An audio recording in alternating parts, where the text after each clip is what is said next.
The other Trump-heavy book release of the day is a new memoir from Dr. Fauci, which is already #1 on Amazon's list of books about communicable disease. At one point, he screamed at Dr. Fauci. He told him he cost the U.S. economy $1 trillion effing dollars, and then immediately offered him a job running one of his companies. A good chunk of the book is focused on the pandemic and Fauci's relationship with Trump. The chapter is called He Loves Me Not. Jimmy Kimmel has shockingly single-handedly ruined Trump's last dignity. Kimmel demonstrated with an onslaught of vicious impressions and cutting jokes that words, or more accurately the microphone, are more powerful than weapons. To bounce back from this, Trump will require more than just a barrage of angry tweets. Former President Donald Trump is the latest target of late-night roast master Jimmy Kimmel. Many liberals who are actively involved in politics enjoy Jimmy Kimmel's monologues because of his trademark combination of scathing analysis and quick wit. He skillfully blends humorous barbs with serious criticism in his introductory portions, making them a comic goldmine that leaves his audience in fits of laughter. Kimmel has an uncanny ability to sense when American politics are about to go off the rails. Before plunging into the most recent Trump antics, he makes a few lighthearted comments like the weather or sports. He made the following joke recently: "It was 92 degrees in Boston today. It's so hot in South Dakota, Christine Noem's dogs are shooting themselves." Kimmel was only warming up, but the audience went wild for it. It was 92 degrees in Boston today. It's very hot for the middle of June.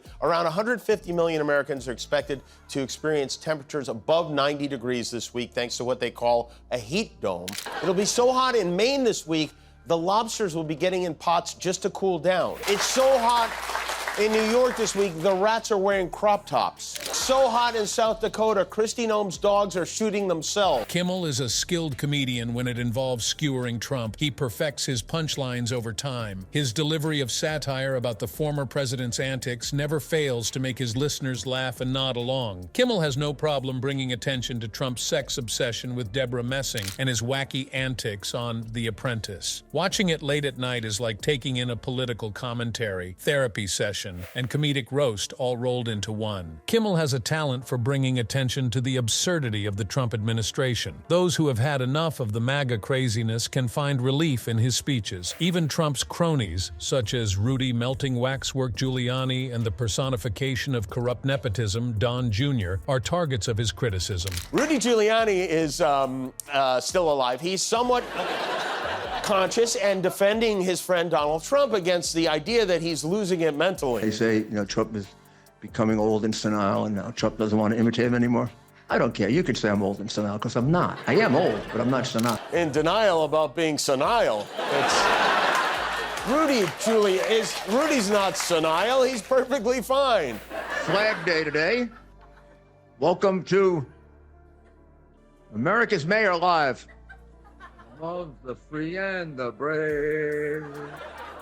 Rather than merely making light of the political circus in Washington, Kimmel is voicing the grievances of millions of Americans. But hear me out, Kimmel isn't in it for the chuckles alone. Underneath all the humor and wit, he has a profound message. He's trying to persuade us to remember that while it's fine to chuckle at the ridiculousness of it all, get ready everyone, because this is about to go downhill quickly. Whatever the case may be, Trump's latest memoir reveals all about his antics while filming The Apprentice. The man was a genuine pain in the neck, behaving like a spoiled child the whole time. He would have a tantrum and storm out for hours if the crew wasn't prepared to film his scenes the moment he arrived. Donnie, you are an absolute expert. However, that's not all. It seems like Trump has this strange fixation on Will and Grace's Deborah Messing. He asserted that she had approached him at an event and extolled his virtue for rescuing NBC in her program. But come on, Trump probably simply had another one of his illogical delusions. He was too enamored with himself to refuse an interview for a book based on his own show. There's a new Trump tell-all out today from the co-editor-in-chief of Variety. It's called Apprentice in Wonderland. It details how the Mad Red Hatter behaved behind the scenes on his reality show. If you pitched him a reality show where he picks his running mate, Apprentice style, for the right amount of money, he would 100% do it. Everything about this was perfect for Kimmel. He made a joke about how Trump is so attention-seeking that he could be convinced to host The Apprentice again if it was framed as a reality show where he chooses his running partner. You can bet that he would jump at the chance to do it if the price was right. Can you fathom the ratings? Trump selects his vice presidential running mate from the pool of candidates, including Marjorie Taylor Greene and Matt Gaetz. Truly, That is television that everyone should watch. It's crazy to think that this man served as our nation's leader for 4 years. The man who had trouble keeping his own reality show on schedule had the nuclear option at his fingertips. There must be something else that will give you the willies if it doesn't. On the bright side, Kimmel will undoubtedly continue to mock him. His account of Trump's troubled relationship with Dr. Anthony Fauci throughout the outbreak is just unbelievable. This is an excerpt from the audio book that gives you some, I think, fun insight into Fauci's relationship with our former president. One morning, I come into my office, and there are about 30 messages saying, "Get to the White House." So I go over, and the president's excitable, talking a mile a minute. He's showing me printed out photos. I couldn't make him out. Kimmel was able to witness the mayhem firsthand, making it seem like a comedy of errors in real life. Hence Trump and Fauci. What a hilariously perfect pairing. It was as if these two were an actual strange couple. If the new book by Dr. Anthony Fauci is to be believed, Trump was in all sorts of places with him. He would be effusive in his admiration of Fauci one moment and scathing in his criticism the next. The U.S. economy lost a cool $1 trillion, and Trump blamed Fauci for it. $1 trillion. What would it be like? Then, in true Trump manner, he offers Fauci a position at one of his businesses. Just who does that anyway? Perish the thought, things will improve soon. Since Kimmel is a master of satire, he capitalized on this crazy romance. From Fauci's point of view, he crafted this fictional yet surprisingly grounded in fact tale. According to Kimmel, Trump is proposing some completely insane measures to combat the illness, such as directing sunlight onto people's privates and mandating that everyone consume light bulbs. I'm telling you, he really did say that. Kimmel then adds insult to injury by including a segment in which Trump's son, Eric, cries out over a sunburn on his posterior. This is just too unbelievable to be true. And now for the exciting part. All true. We did not alter one word. So, Kimmel ends the segment by letting go of the microphone. Now it's clear that he's trying to be ironic. It's completely parody. What really makes it hilarious, though, is how close it is to reality. You can see here he is signing a truck that was parked in his lot. He put his signature right on the door there. He's a tagger, too, on top of everything else. It's as if we're in a universe where the president spews forth ridiculous notions that originated from a terrible comedy routine. And Kimmel is simply illuminating the ridiculousness of the situation. The funny Fauci versus Trump story, as told by Jimmy Kimmel, is now complete. Keep your hats on, though, because Kimmel has more in store. The unsubstantiated claims that Biden used performance-enhancing drugs during the debates are another tasty Trump topic that he plans to attack. Let it be known that Kimmel has some thoughts regarding Trump's possible actions. Fasten your seatbelts because the funniest part is still to come. Rest assured, friends, the debate drama was far from over. Fasten your seatbelts because Kimmel is going to lead us on a crazy adventure into the bizarre realm of Trump's drug charges. Indeed, the dependable genius is leveling some rather absurd accusations on good old Joe Biden. Fox News' brilliant minds have speculated that Biden may be exercising in preparation for the debates. Indeed, what you heard was accurate. The first debate between Trump and President Biden is scheduled to happen a week from Thursday on CNN, and the gang at Fox News is hard at work coming up with an excuse. The Joe Biden that we're talking about tonight, I don't think will be the Joe Biden we're going to see on debate night. After spending the past 2 nights peddling a very misleading clip that claims to show Biden freezing up, I think the Joe Biden we see on debate night is going to be the guy that we saw at the State of the Union. In their words, Biden may be all hyped up and hyper-caffeinated when he steps onto the platform. Wild conjecture is more important than facts, right? However, Kimmel is not going to let Trump off the hook so easy. He responded with a sardonic suggestion of his own, displaying a brilliant display of comedic timing. Why not put Trump through the same process as Biden and have him tested for drugs as well? To maintain equity, let's get him tested for drugs like Cialis and Adderall. It seems to reason, doesn't it? The ridiculousness of the situation was too much for Kimmel not to make fun of. Who among us would have faith in a magic debate pill that will magically transform Joe Biden into an oratory juggernaut in an instant? It seems straight out of a low-budget science fiction film. However, that's not all. As for the regulations of the debate, Kimmel went into detail about them. Please do not use any notes,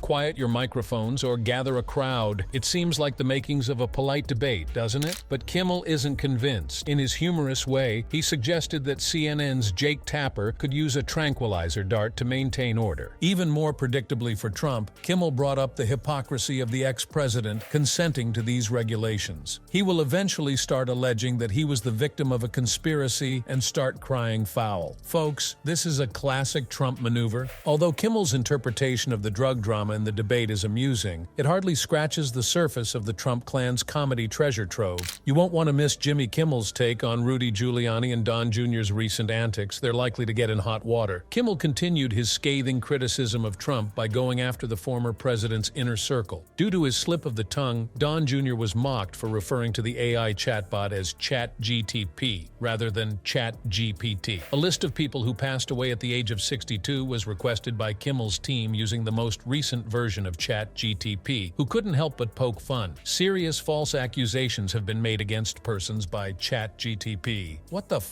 is happening? A comparison to 5 Angry Muppets at Once was the late-night host's amusing criticism of Don Jr.'s speech habit. He had an online tirade attacking ChatGPT, and instead, he went on a tirade attacking something he made up called ChatGTP. We asked the latest version of ChatGTP for a list of people that died at the age of 62. What's going on here? Now, mind you guys, Apple, rather than create their own AI, they want to integrate ChatGTP throughout all of their new phones. When did he start talking like this?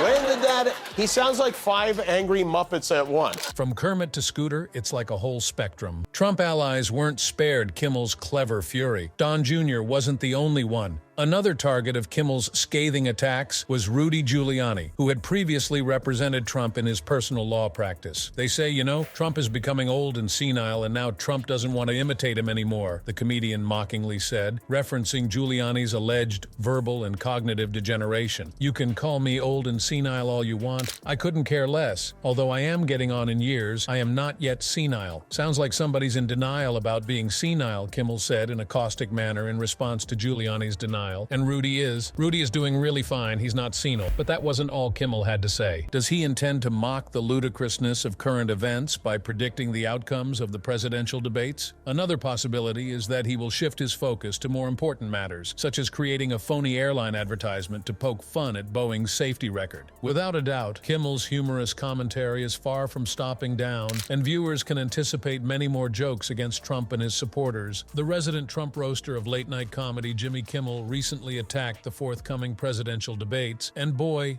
did he have some zingers prepared. In his entertaining forecasts, Kimmel poked fun at the possibility that Joe Biden would use a miraculous performance-enhancing substance. Let's test the president for caffeine. Let's test Trump for Adderall and Cialis. Let's see how the tests come out. I'm buying this idea that there's some magic debate pill you can take that makes you... If there is, I would like one because it sounds great. It's all nuts. It's just all nuttiness. And CNN says they'll use all tools at their disposal to enforce timing and ensure a civilized discussion. I like the idea, he said with a grin. Sure, we can do it. We should see how much caffeine the president has. Trump should be evaluated for Adderall and Cialis. We'll have to wait and see what the outcome is. Those test results would be interesting to see for sure. Who in the world is buying this idea that there's some magic debate pill you can take that makes you, if there is, I would like one because it sounds great, Kimmel said, further dispelling any notion that a fabled debate pill actually exists. Jimmy, I think we all do. I think we all do. However, Kimmel continued. Along with mocking Boeing's recent safety issues, he created an advertisement for a new airline named Johnny Jet. The imaginary airline advertised a fully functioning toilet under every seat and said passengers could flush by adjusting the armrest. This is truly first-rate service. The recent problems that Boeing has been experiencing with pieces of their planes falling off in the middle of flights were too much for Kimmel to ignore. In a caustic manner, he stressed how crucial it is for an aviation corporation to comprehend gravity.